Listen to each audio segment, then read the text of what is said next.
Hi and welcome to another Microsoft Excel tutorial. In this tutorial I'm going to show you how to create a multiplication table. It will incorporate just one formula, one formula that you have to make, and we'll get Excel to do most of the work for us. Okay, hope you'll enjoy this one, find it very useful. Now, first thing I'm going to do here is click into cell B1. And then I'm going to type in the number 1, and what I want to do is create a 10 times multiplication table, so on numbers 1 to 10 on row 1 and numbers 1 to 10 in column A. So what I need to do here, now I've typed that number 1, I haven't pressed enter by the way, I've just typed the number 1, and I put my mouse pointer over the bottom right of the cell so I get the black cross, and now if I just hold down the control key, keep that control key held down and drag across, and as you do that you'll see that Excel will pop in the numbers for us up to number 10. Once you reach number 10, release the mouse button, release the control key, and there we have our block of numbers. Now don't deselect just yet, because we still need this block of numbers, or this row of numbers, and what I'm going to do now is simply copy that row because it's already highlighted for me. So click the copy button, that puts the marquee box around that selection, and then I move to cell A2, right click on cell A2, and that brings up the right click shortcut menu, and then choose paste special. Okay, the paste special dialog box appears, and down at the bottom right you have an option that says transpose, and you tick the transpose box, click OK, and there we are. It puts that same set of numbers 1 to 10 down in column A from A2 down to A11 in this case. I can now deselect my row 1 selection by simply pressing the escape key, and there we have the numbers for the multiplication table. Okay, that's step 1. The next stage is to create the calculation that I need. And so to do that I'm going to click into B2, press equals on the keyboard. Remember, pressing equals tells Excel that whatever follows will be part of a calculation, and then click on to the first cell reference that I need, which is cell B1. Okay, and I'm going to make a modification to this cell reference, and I'm going to use an absolute reference, but I only want the formula to lock onto row 1 in this case, and what I do here is press the F4 key. Now if I press it once, you'll see what happens. It puts a dollar sign around the B, or between the equal sign of the B, and also between the B and the 1. What that does, it locks that cell reference to B1. I don't want that to happen, I just want it locked onto row 1 for this first part of the formula. So if I press the F4 key one more time, you'll see there it changes to equals B $1, and the dollar sign indicates that whatever follows is locked. So if I copy that formula around, the row 1 will be locked in that formula, or that part of the formula. Okay, so the second part of my formula is to complete the multiplication. So I press the star sign on the keyboard, or the multiply key, and then click onto cell A2. Now here I want to do the opposite of what I did on the first cell reference, which is to make it $A2. Now to do that, press F4 once, puts the dollar signs around the letter and the number. Again, just the number. One more time, just the letter. So pressing F4 3 times, I end up with $A2, which is perfect. So now the column is locked on the second part of that formula, and that's the hard part over with. That's the only calculation, or the only formula you will need to create for this little example. So what I'm going to do here is click on the little tick there, and we're done. And Excel is telling me that 1 times 1 is 1, which I'm not going to argue with. Looks okay to me. Now the next part is obviously to populate the rest of this table, and to do that what we do is we make sure we have B2 highlighted, the first formula, click copy. And now here's the trick. What you need to do here is select all those cells in the table, but starting in the same cell where you've copied that formula. So I'm going to start in B2, click and drag down. You can go anywhere you want really, but we're dragging down to cell K11. Okay, you'll see, but as long as you've got the columns highlighted to column K and the rows highlighted to row 11, you're okay there, and you can see they're all highlighted. And I can release the mouse button, and that's my selection made, and then all I need to do now is press the enter key. Okay, and there we are.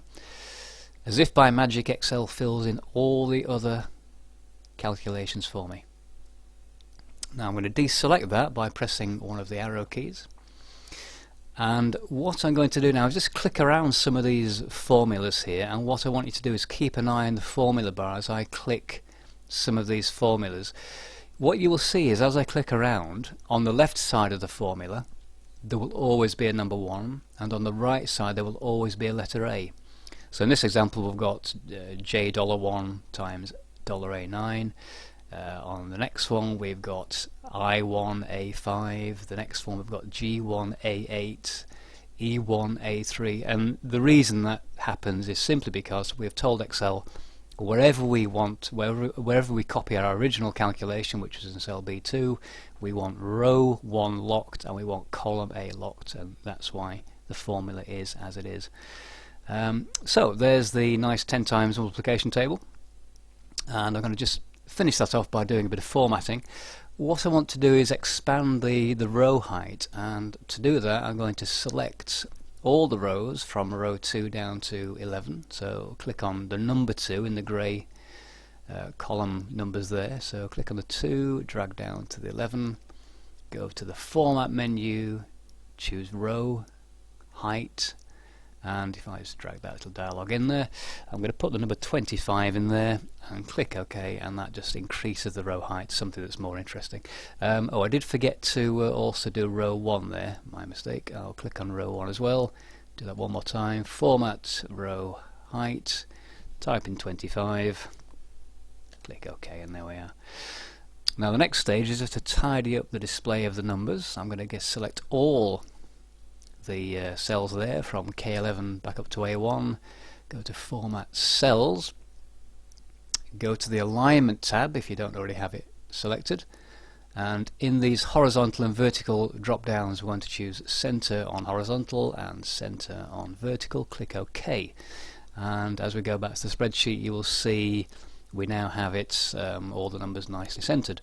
I'm going to increase the size of those numbers as well, so I'm going to go to my font size drop down and choose 18.